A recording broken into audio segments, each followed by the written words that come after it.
Today's subject is new beginnings. I chose that because of a number of reasons. One, yesterday we had an eclipse at the time of this recording. Today is the autumnal equinox. And I also just wrapped up my 5-day free challenge called Re-energize Your Home. And as always, when I run that challenge, I walk away with so many thoughts about how people are approaching challenges in their space and their home, how people think, how I think. And I just wanted to share some of those thoughts with you so that you could start on a path of starting with new beginnings as well. And the challenge again is just this hotbed, this pot of people's opinions, people's thoughts, people's comments, people's stuff in their homes. And I think it would just be a lost opportunity if I didn't tell you a little bit about what happens in there. All right. So in the challenge, I always see resistance. Resistance is basically what clutter is all about. It's our resistance to taking care of business at the time when we could. And we delay a bit. We let the resistance pile up a bit. There are clutter piles. There are hot spots in our homes. There are mystery boxes. There are doom rooms. And it's heavy because resistance is heavy. Resistance, anytime we're resisting something, avoiding something, it adds a layer of extra into our lives. It adds an extra layer of complication to our to-do list. It adds a little bit of something that feels oftentimes a little bit negative. So inside the clutter challenge, we see that resistance is oftentimes around the process of letting go of physical stuff that you might have paid a lot of money for, stuff that you might think is useful to you, will be useful to you soon. Like if you lose some pounds or if you gain some pounds, stuff that you've for some reason developed an emotional attachment to or have an emotional charge with, like a piece of clothing that your father had that happens to be in your home and he's now passed on. It's that kind of thing. It's coming from all different times of your life, all different parts of your life.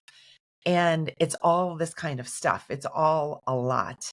So people who are coming into the challenge are signing up to take a look at this resistance and see, what can I do with this?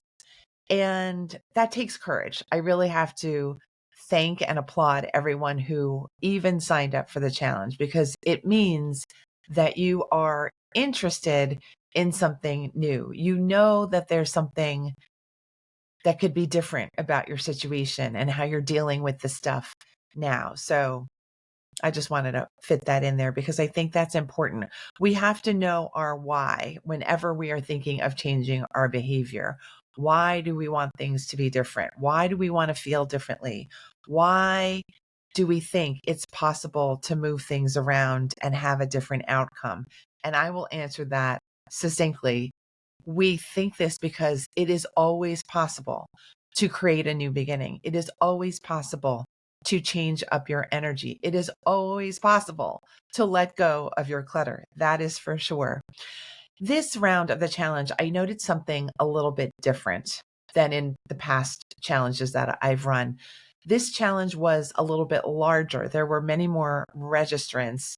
I had about 2,500 registrants. And I was wondering to myself, how will this feel different than the ones that I've run in the past? And what I did notice was that there were more signs of real resistance. People who were in the middle of the Facebook group for the challenge who felt like they couldn't make the first step, even though I designed a very simple first step. If you've been in the challenge, you know the first step is really to just make your goal and then touch 1 to 3 items of clutter. It's as teeny tiny as we could possibly make a clutter challenge.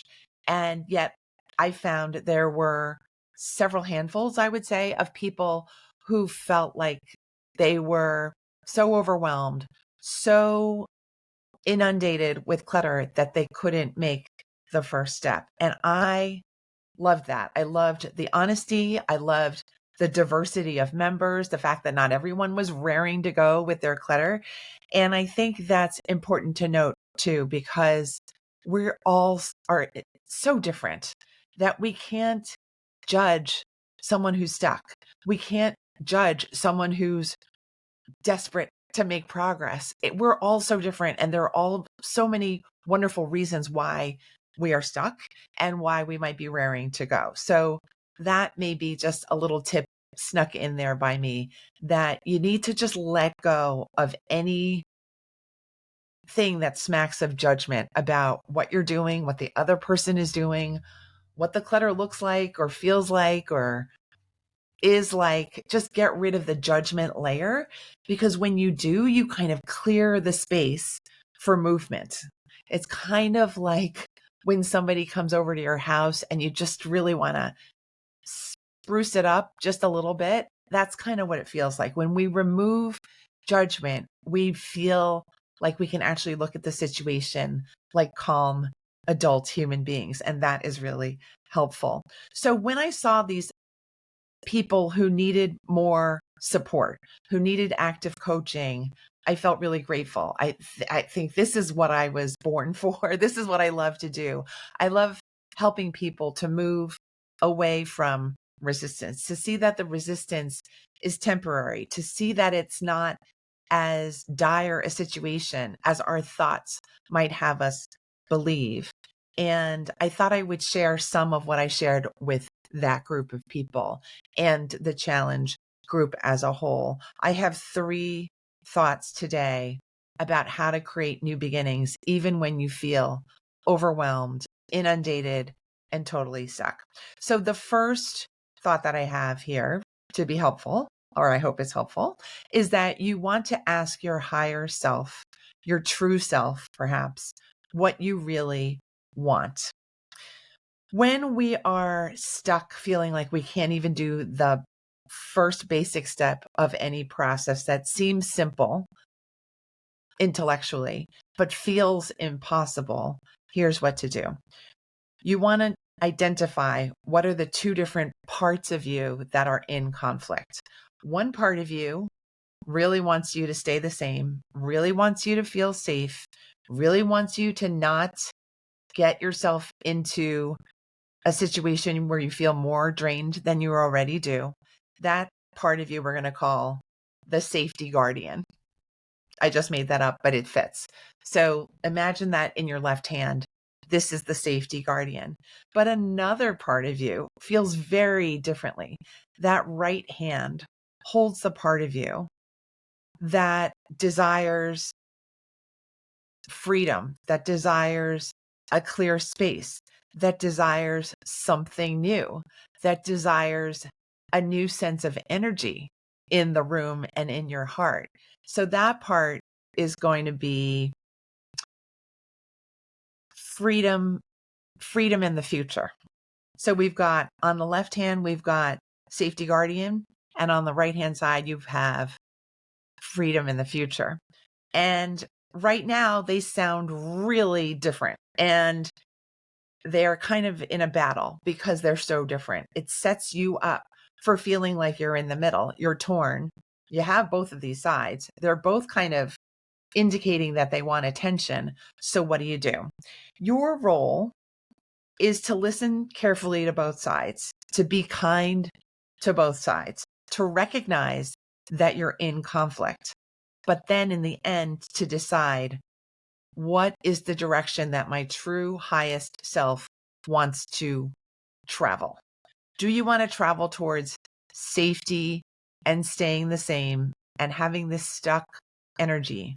Or do you want the freedom to explore what being expansive, what being experimental, what being flexible, what being more spacious might feel like? And I'm going to suggest that hopefully 10 times out of 10, you're going to side with that goal of the right side, the goal of freedom and the future. And that's the danger of clutter, because clutter makes us think that the past is actually a better place to stay. And really, the past is gone already. That part of you that loved that sweater, that identity is kind of gone. You're not that person anymore.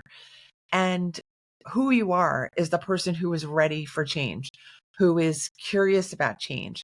You might be conflicted about it, but there's a part of you that's really ready to do that already and feels like you might even be behind on taking that opportunity to get new energy into your life and into your space.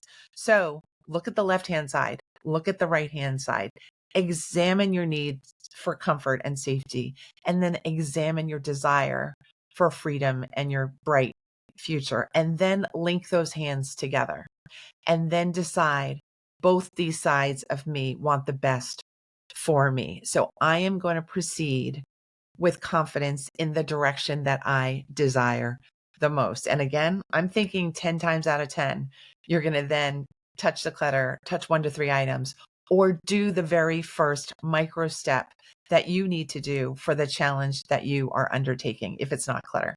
So again, to remind you, the first tip here is to ask what your higher self really wants. What do you really want?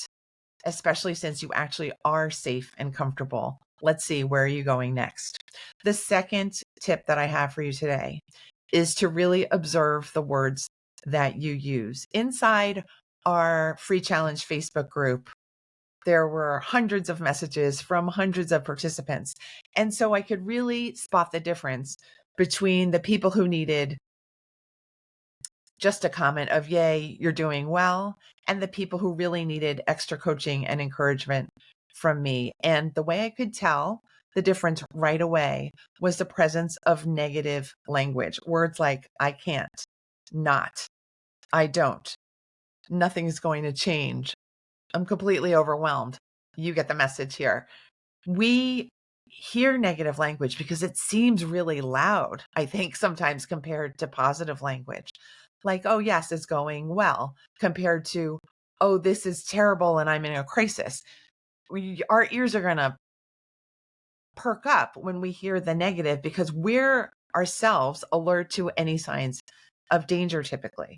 So it's easy for me to see who needs help inside the Facebook group. And what I would do this time, because there were a number of comments like this, I suggested to the people who submitted the comments to go through the comment and cross out all the negative words and then reread the statement to themselves. And it's such an interesting experiment when you do this because what is revealed is actually your wish, right? When you're saying the sentence, I feel so overwhelmed, I can't do this, you can say to yourself, I feel like I am beginning something and I can do this. You turn this into a positive. It's a simple exercise. It's easier when I have the words actually in front of me. I'm making it up as I'm going along now in this podcast episode, but you can tell that you can really flip your beliefs around just by taking the negative words out, the negative energy out, the negative beliefs out. And then what you have left is your wish. Your desire is to be free. Your desire is to be clutter free. Your desire is to be confident. Your desire is anything but being overwhelmed. Your desire is to be calm, cool, collected, and clear. That's my guess for you. It's also my hope for you. And I think it's really true. None of us really desire to be overwhelmed, but yet so many of us sometimes feel that way. So now you have this easy trick, this easy technique and strategy to use for yourself. Go grab a journal, go grab a blank piece of paper, write down the story of what you're struggling with now.